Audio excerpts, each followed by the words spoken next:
Bonjour à tous, je vais vous présenter avec Mino aujourd'hui une approche qui est assez orientée sportif sur des douleurs, les gènes que Mino m'a fait part qu'il pouvait rencontrer dans son activité professionnelle. Donc bien sûr il y en a plein d'autres, mais on va prendre les points phares. Donc l'arrière des jambes, donc les ischions, les gros muscles, tout ce qui va être courbature, également des tensions dans le bas du dos, peut-être par le manque d'exercice que les personnes qui suivent ont, des douleurs également au niveau dorsal et cervical. On va donc voir une approche assez pragmatique pour pouvoir avoir une réponse assez rapide de ces zones-là. Donc Mino, est-ce que tu peux te mettre sur le ventre? Donc comme il s'agit d'une zone postérieure et qu'on travaille principalement sur l'arrière du corps, eh bien on positionne la personne sur le ventre. Donc on va partir du plus bas vers le plus haut. Au niveau des trajets que l'on connaît, on a notre jambe arrière, donc notre ischion, on va prendre la ligne médiane. Donc c'est la ligne qui est au milieu, qui part en fait du poplité jusqu'à la fesse, jusqu'au pli de la fesse. Cette ligne médiane, on va la travailler donc sur toute sa longueur et on va la travailler sur différentes techniques. On va pouvoir la travailler avec un creusage très lent, pour un petit peu ouvrir le muscle, détendre le muscle. Donc je vais faire un passage. Alors à chaque fois que vous allez pratiquer ces gestes, l'idée c'est de faire plusieurs passages. Vous allez voir que les passages sont assez lents. Et regardez bien, je tire bien et je pousse bien. L'idée c'est d'avoir autant de pression vers l'avant que vers l'arrière, pour bien écarter les fibres à chaque fois. Deuxième variante, c'est la même chose mais plus rapide. Et là, on appelle ça le sciage. Donc, on vient créer une vibration. Et cette vibration donne une résonance un petit peu dans toute la jambe, jusqu'à l'os, même jusqu'au nerf. Et c'est ça qui va un petit peu forcer la détente du muscle. Donc voilà, au niveau de ce trajet-là, quand la jambe est droite, donc bien dépliée, elle est tendue, on va avoir ces deux approches-là. Petite particularité aussi, c'est lorsqu'on va travailler cette main, il y a toujours une main qui scie ou qui creuse et l'autre qui la suit. Ça se déplace toujours en même temps pour éviter d'avoir un mouvement comme ça où il y a toute la jambe qui bouge. Donc on localise l'endroit où on veut travailler et on vient scier.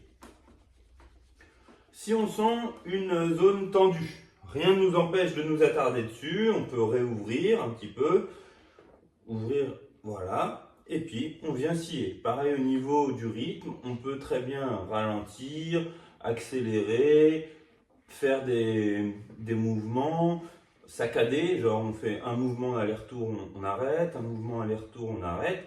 Voilà. L'idée c'est vraiment de bien travailler toute la ligne et de ne pas sauter et de faire 3 points sur la ligne. C'est vraiment de travailler toute la ligne.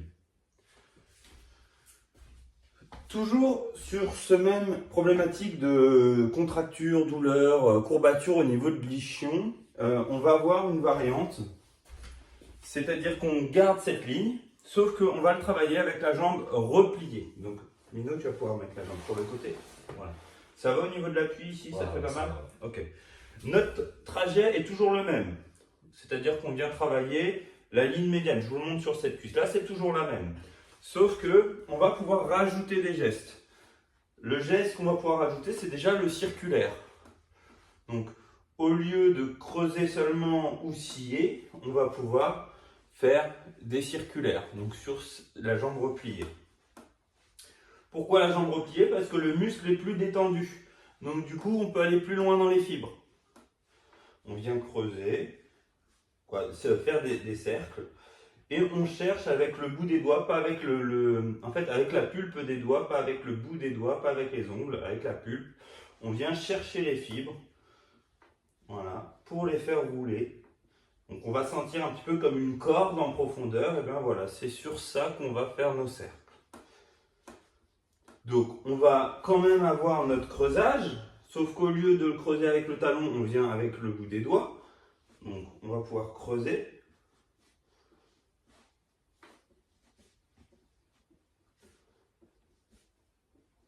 Et on va pouvoir également scier, toujours avec le bout des doigts. C'est la variante, au lieu de le faire avec le talon de la main, on le fait avec le bout des doigts. Et dernière chose qu'on va pouvoir faire lorsque la personne a la jambe pliée, c'est avec le coude. Donc là, on va pouvoir vraiment bien travailler. Donc le coude est très puissant, donc pas besoin d'aller fort. Par contre, prenez bien le temps au début de bien ressentir ce qui se passe sur votre coude, parce que comme on n'a pas l'habitude de toucher avec notre coude, on n'a pas forcément beaucoup de sensations au début. Pensez bien à descendre le plus bas possible au niveau de la table et remonter. Alors, on ne travaille pas avec la pointe du coude, on travaille avec le plat du coude. La pointe, elle fait vraiment trop mal, en tout cas pour ce mouvement-là. Ok, on va redescendre. Quelque chose de très important, je l'ai déjà dit, mais c'est vraiment de partir de la zone la plus basse jusqu'à la zone la plus haute, au niveau du pli de la fesse. Pareil, quand c'est jambes repliées, montez bien jusqu'à l'os, montez bien vraiment jusqu'au pli de la fesse pour aller chercher les insertions. Donc ces mouvements, lorsqu'il y a vraiment beaucoup de tension, l'idée c'est de travailler du mouvement le plus doux vers le mouvement le plus fort, donc circulaire, creuser, scier et enfin avec le coude.